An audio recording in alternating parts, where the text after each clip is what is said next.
night in the power saw shop, just hanging out here. Getting ready to ship Hogans 266. There's a couple little things I want to do this saw before I send it. I'm going to pack it up. I got a broken pipe here, which is fine. I'm going to make a bracket. I'll weld that up tonight.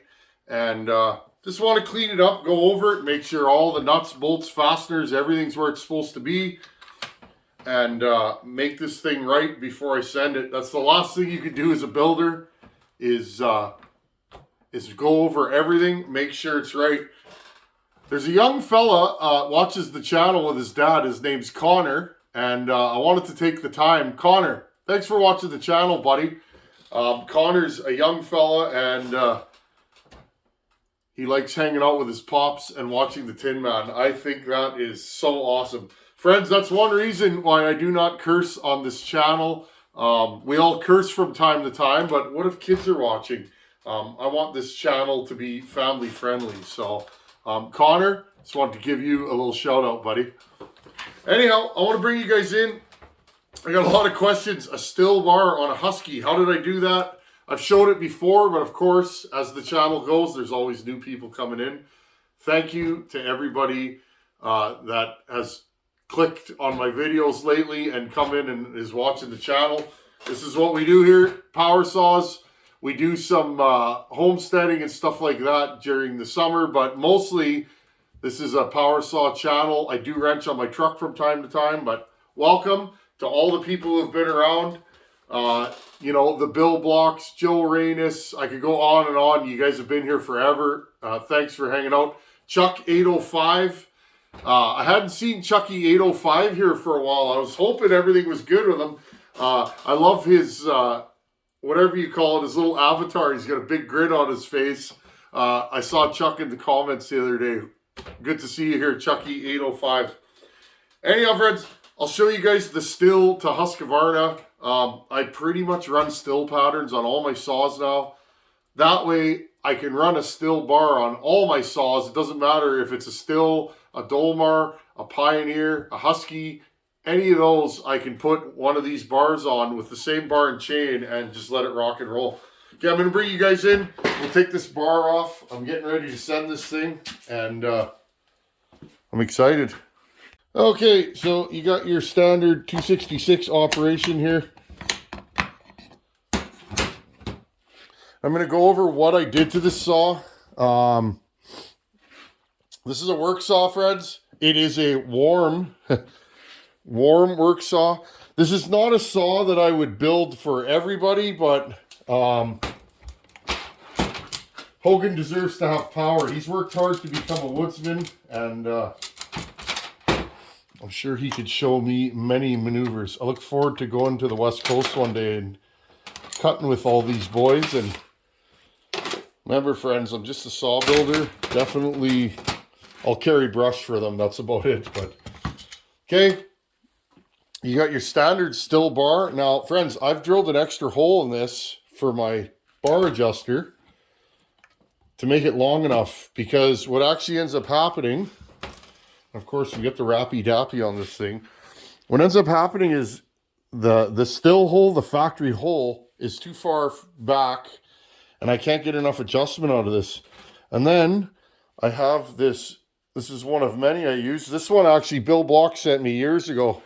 Bill Block sent me a package from Australia, like Billy Boy, how many years ago now? 2-3 years? With some of these in it. Friends, you can make these. This one's really nice. You put it on the bar studs.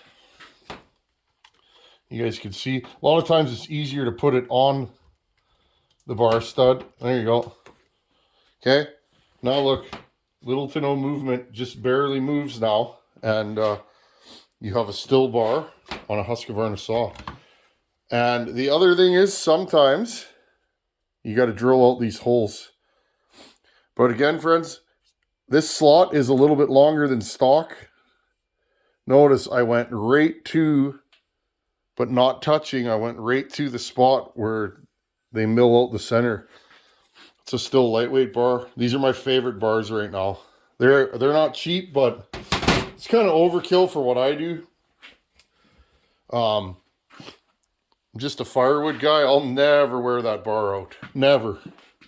That bar is meant for a fellow that cuts 6-8 hours a day, 5 days a week. I am not that fella. Okay, so this saw, it's pretty clean, but I'm going to clean it more. Bar plate's good.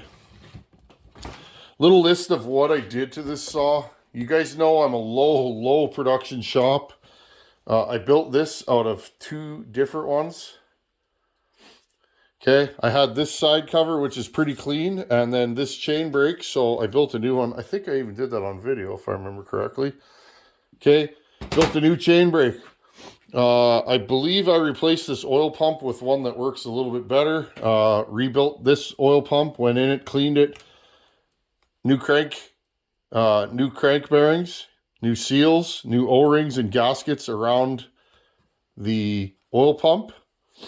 This clutch is the one that came on it. You guys notice it's got the 3 springs. That's the best clutch for this setup. The 3 C springs. This saw will idle really fast with no chain engagement. Kind of important in a ported saw. Okay, so new crank bearings, seals, gaskets. I split this thing. Built a pipe for it. Now, friends, look. This pipe. I'll show you guys this. I don't hide nothing here. I'm just, like I always say, I'm just the guy puttering in my shop. This pipe cracked, this bracket. So I put this bracket on just for a little extra insurance. So tonight I'm going to take that off and weld it up. Maybe put another bracket across the back of it just to strengthen it. I know why this broke, friends. When I did my machining to the cylinder, I didn't oval out this hole high enough, and it put a little bit of strain on it. Okay, it made this pipe. Friends, notice this pipe does not protrude past the dogs. I've had a lot of people ask me, there's over an inch from the pipe to the dog. This thing will never touch the wood. Gave it a little Psychobilly Cadillac style. You guys that know me, I like that kind of stuff. It really makes no difference, but if it looks cool, it feels better to me. I don't know, it makes me happier. Okay, got that done. I cleaned out the oil strainer and oil hose. These get plugged pretty bad. Especially, remember friends, this is a production saw. I can't stress that enough, friends. The difference between a saw for a guy like me. I cut firewood. I have way too many saws, right? I might cut 10 cord a year with one saw at the most.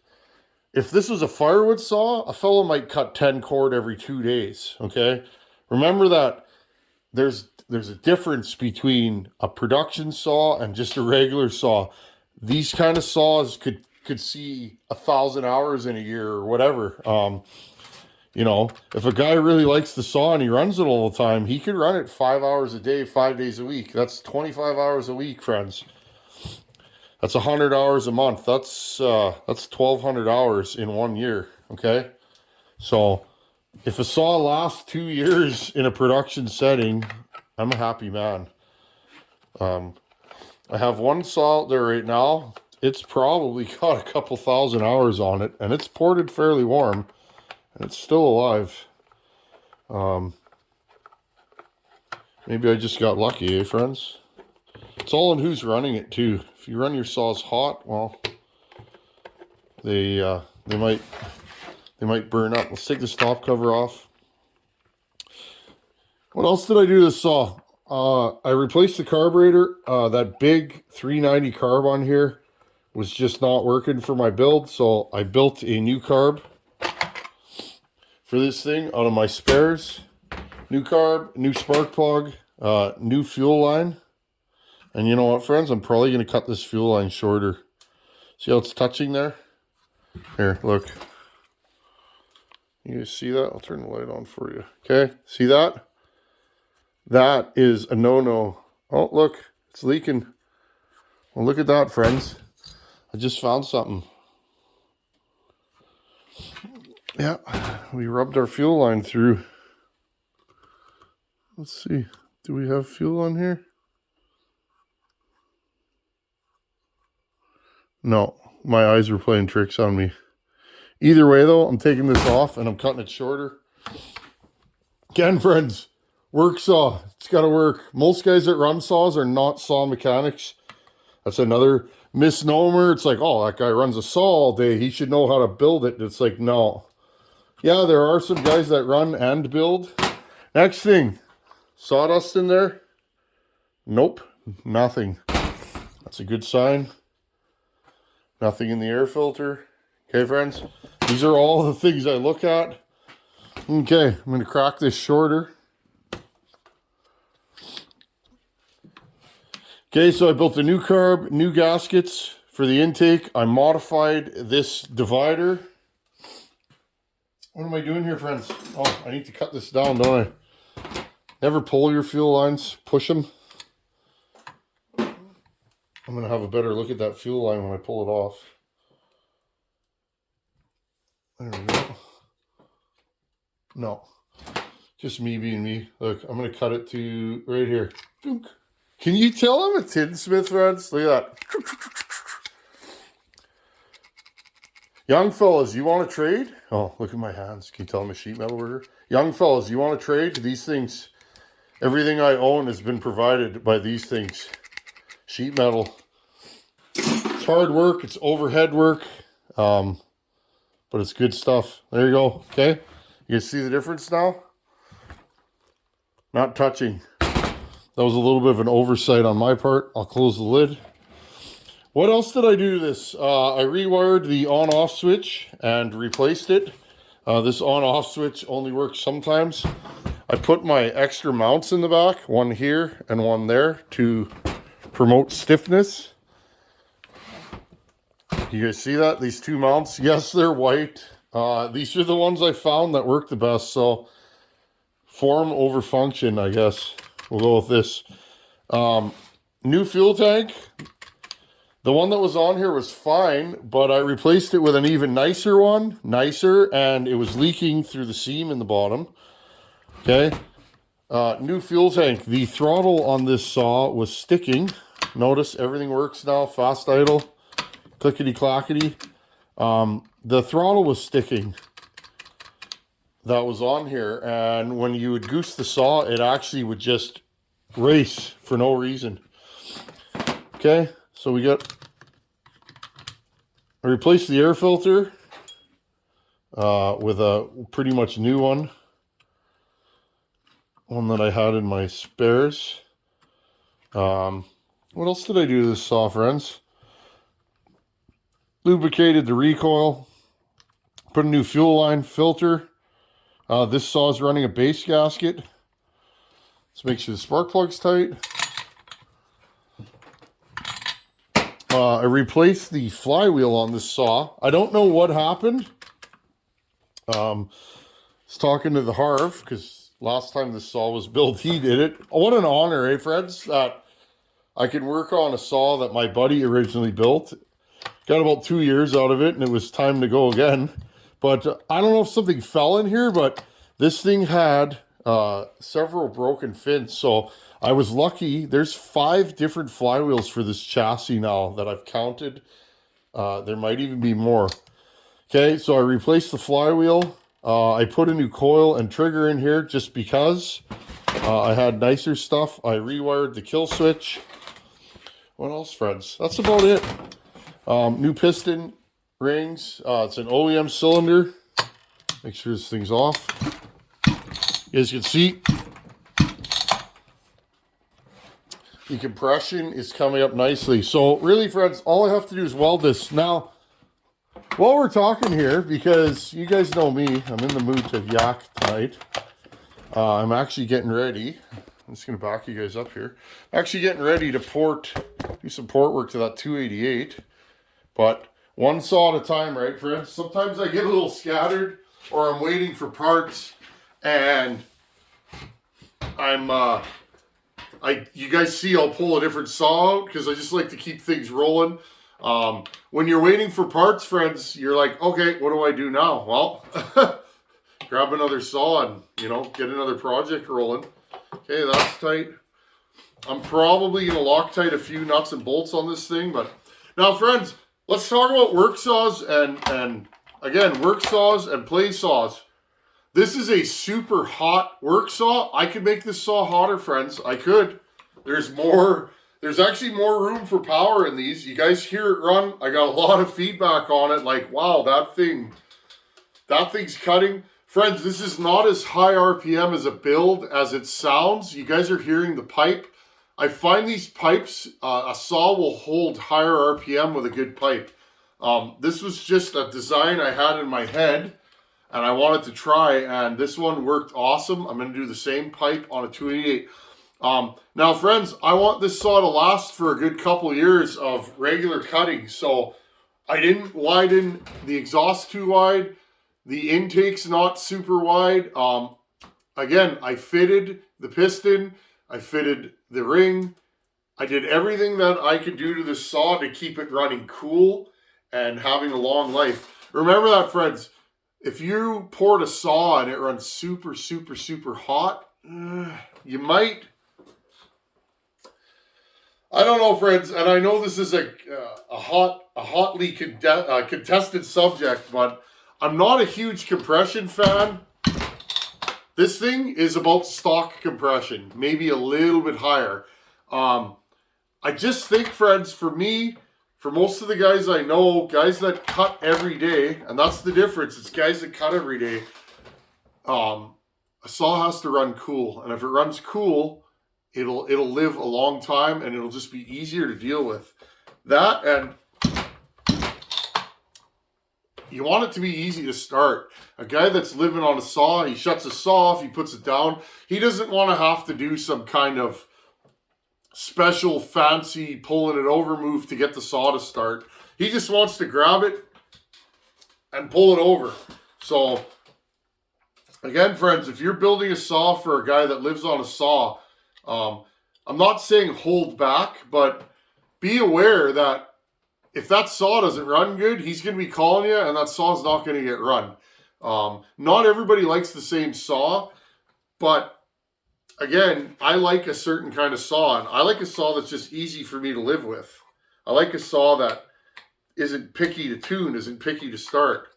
I just like that kind of saw. So, and I love these 266s. I mentioned in a video the other day, I got some feedback on that. These are not 372s. A ported 372 with the same moves as this would probably handily outcut this saw, friends, and that's the truth. Why? Short stroke. This is a short stroke saw with a large bore. A 50 mil 372 is a long stroke with a small bore. Remember, pay attention to what's going on under the piston. Short stroke is, okay, friends, for instance, if I over intake this saw, it'll get lazy on the bottom and it won't have the pull, I find, of a shorter intake saw. And you think to yourself, why? Well, it's short stroke, friends. The less stroke you have, the less it's creating vacuum. So these don't like a long intake. Try 152, 154. I have a few that I've done that are at 160, 162. They're not as happy to live with as a saw like this. They're harder to tune. They don't idle as well. They're not quite as zippy. So, little tips and tricks, friends. I gotta weld this muffler, and I think I'll let you guys go. I'm gonna mail this saw, friends, with the JB weld on the cylinder. Why not? The person getting it knows what's done to it, and if they're happy, I'm happy. And honestly, I'm gonna mail this thing, and let's see. When it lets go, I'll be like, friends, remember that 266 we ported? The JB weld let go, or it wore the piston out, or whatever. I'm hoping this thing lasts at least a couple of years, friends. It's warm, don't get me wrong, but it's not a hot saw. In fact, friends, with the mods I did to the piston in this thing, the little ring tricks, again, go check out the Iron Horse. If you want to learn about modding pistons, he's done many videos on it. A lighter piston, a lower friction ring, all this stuff really creates a saw that runs cooler. I just find they're easier to tune. They start nicer. All these little moves, friends. This thing sounds hot, but it's not hot, friends. There's not there's not hot timing numbers, or in fact, friends, you guys have seen this saw. I've been running this thing for years. This is my 266. This has hotter timing numbers than that. That's a hotter saw though, way hotter. So remember that there's a lot of ways to gain power in these without wringing their necks with RPM and all that kind of stuff. So anyhow, friends, I'm going to get my welding gear together and I'm going to fix this pipe. I'll show you guys the pipe after and then I'll let you guys go. Put this back together here. I'm going to have to replace this gasket. That's okay. I'm just going to mock this back up before I paint it again. Got to make it look pretty, right? That'll add 6-7 horsepower. No, it won't, but it'll protect it a little bit. Some pipes I like in the white, as they would call it, like Morgan's UFO pipe. But the difference between Morgan's pipe and mine is Morgan's pipe looks like a professional made it, and mine looks like some guy in a converted chicken coop in rural Manitoba made it. Oh, that's because that's the truth. Just having fun, friends.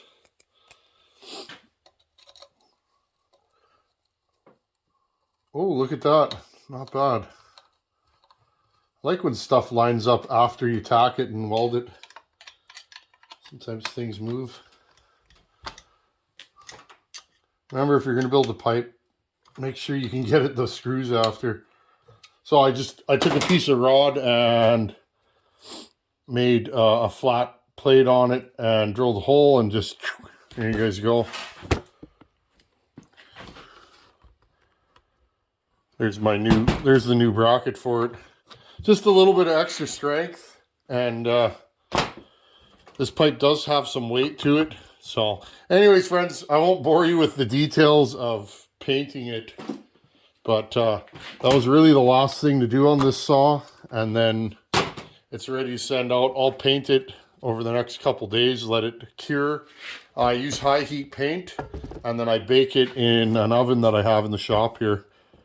And anyways, you guys can see that mount. That should hold her on there nicely. Cool. Well, I think we're done. A little bit of Loctite on a few screws. I'm glad I caught that fuel line. I noticed it was close when I put the saw together, but now no issues with that. Choke works. I think we got ourselves a complete power saw. Okay, friends, another power saw down the lane. Oh, well, I like to flip my peak up. I get asked why I do that. Sawdust, friends. For 20 years, I've been running a Sawzall over my head, cutting heating holes. It grabs the sawdust and keeps it, and it falls beside my eyes. That way my eyes don't get full of sawdust. And if you're riding a motorcycle with your hat on, if the peak's down, it'll fly off. If the peak's up, it'll usually stay on. So, true story. Anyhow, friends, super happy. Another saw going down the road. Makes me feel good to be able to do this and, you know, make saws go fast for people and have them enjoy them. Anyhow, friends, just wanted to show you guys this saw one more time. And if you guys have any questions, post a comment below. I really like this saw. This is the culmination of about a dozen 266 builds. And they just keep getting better and better. Maybe one day, if I have time, one day, I'll build one just like this for myself. I like this. This is a perfect saw for me. It's got enough power for what I do around here. It's lightweight. It runs long enough on a tank of fuel, and it's just rowdy, especially with this pipe on here. Anyhow, friends, thanks for watching. Take her easy. Later.